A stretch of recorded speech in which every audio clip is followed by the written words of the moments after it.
Level with me. Why do D&D parties stay together?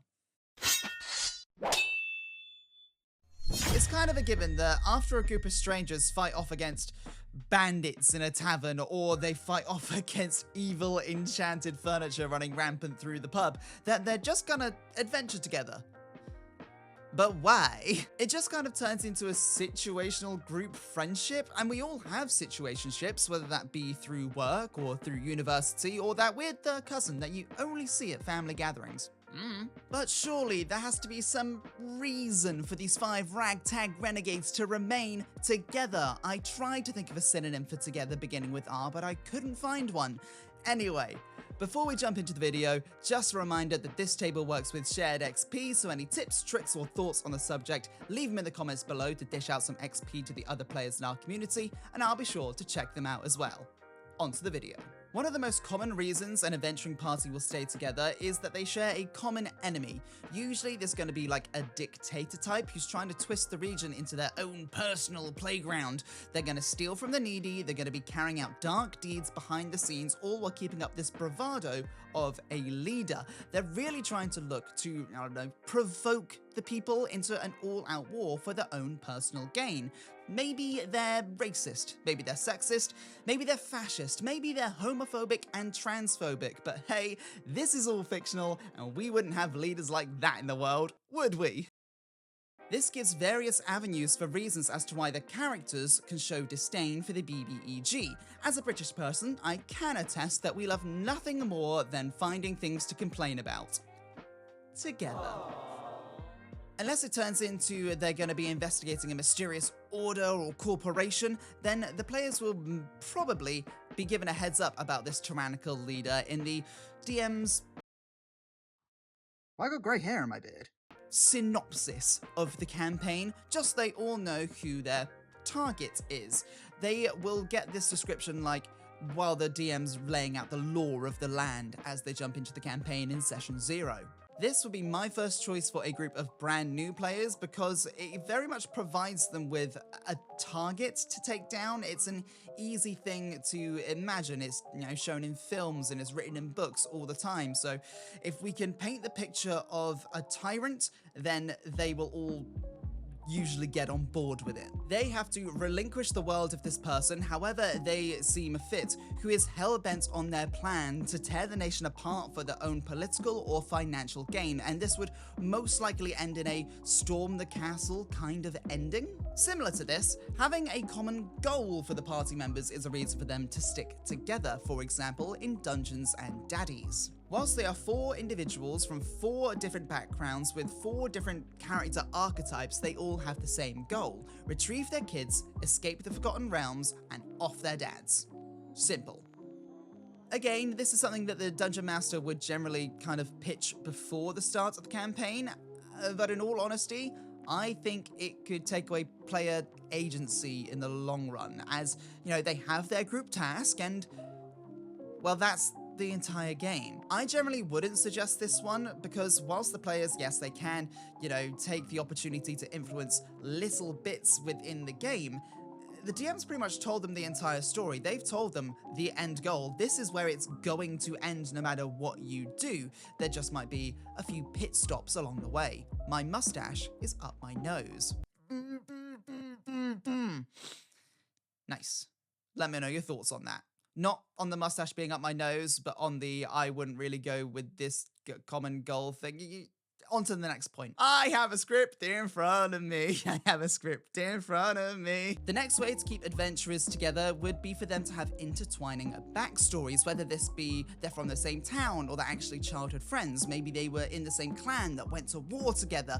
Maybe they're from divorced parents and each parent took a child. One child went to go live in Britain, London, while the other went to go live in California, until one day they meet up at a summer camp. And I'm realizing now I'm just describing Disney's The Parent Trap.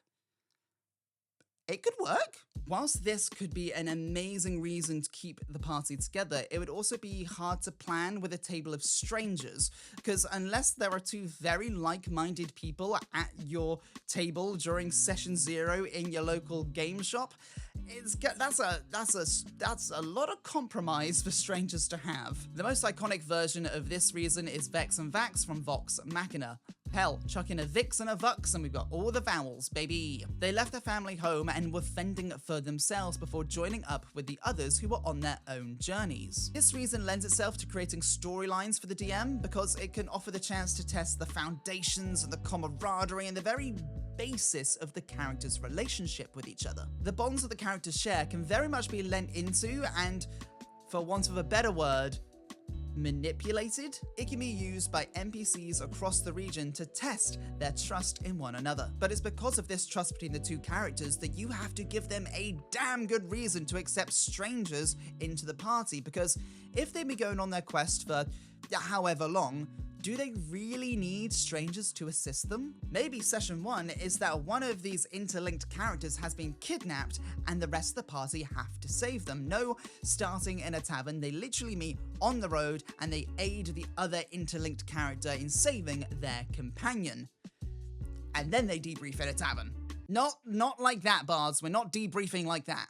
Bloody hell, stop that. But an alternate intertwining backstory could be that two backstories contain the raiding of a village and it's being ransacked, or maybe one character raided another character's village, but maybe it's the same village and they don't know that. However, whilst this would be an incredibly interesting way to keep characters together because it would set up so much conflict and drama and plots to play out, the only issue is that would they party up if they knew this fact?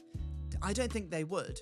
For something like this, that's gonna be better if you use it as like a mid-campaign twist, and then poof, the whole group explodes with this brand new information. But that's just food for thought for a DM or player who's more creative than me. Take it and run with it, see what you can come up with. If you can make it work, leave a comment down below. Another reason for the party to stay together would be a debt being owed. To reference another Critical Role campaign, Bell's Hells, think about Taliesin Jaffa Cake's character, Ashton Greymore. Ashton Greymore's backstory is that he is indebted to Gianna Hexam after he was caught in a house during a burglary gone wrong. However, we don't truly know about this until episode 5 of the Bell's Hells series, so to put this into like a meta context, the players would have spent 20 plus hours playing together, getting to understand and appreciate each other's characters.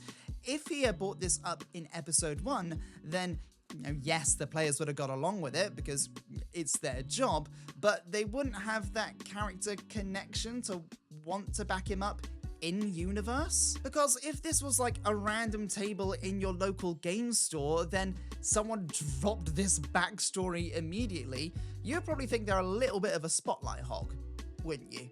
My backstory is the most important, and that's why I'm going to drop it session 1 first frame. So if you would like a debt to be owed as part of the reason for the party staying together, then I would suggest you make that the cliffhanger of session 1. Their actions in the first session, though small, maybe it's the classic beating up a small group of goblins, must have a ripple effect. It must result in them screwing over someone who has a higher place in society, or a menacing organization doing menacing deeds menacingly. He's just standing there, menacingly! Who then look to recruit the party to repay their debt. Then the party would be more inclined to fulfill the task requested together, or they can just flee the town together. But the most meta and realistic reason that a party would stay together is that no character is a jack of all trades. Bards, no character is a jack of all trades. I see you popping off in the comments. You can't do it all. You're bloody good at a lot, but you can't do it all. Who am I kidding? Bards are just great. I'm going to play a bard next time. I've not played a bard yet. I might play a bard. What are we talking about? Clerics can't stealth like rogues. Wizards can't tank like a paladin. Barbarians can't range attack like a sorcerer. Fighters can't woo people like a bard. And rangers can't get any damn respect from the D&D community, unlike any other class. Sorry, Rangers, I've taken enough digs at the bard during this video. When it comes to players, everyone is wanting their character arc to be memorable. And if they're like me, they're going to want it to be a task in which everyone's skills are utilized in lending aid to achieve the goal, like the ultimate task force. With my business acumen, my scientific know-how, And I'm also here. Because whilst I love a dramatic dialogue between my character and the BBEG, if it only really took me to get to the end game of the arc and any poignant moment in those sessions solely revolved around me, then, you know, it just feels kind of hollow, you know? I literally could have just done it with some DMPCs. When the other players at the table go to their next D&D groups, you want them to be telling tales of your adventures, the moments where everyone is highlighted, and it sounds, for want of a better word, really cool. Not gonna lie, I wrote the script 3 pints in, watching the Liverpool-Tottenham game at the pub, and I couldn't think of a better way to phrase that. And yes, I've been sitting on this script since February this year.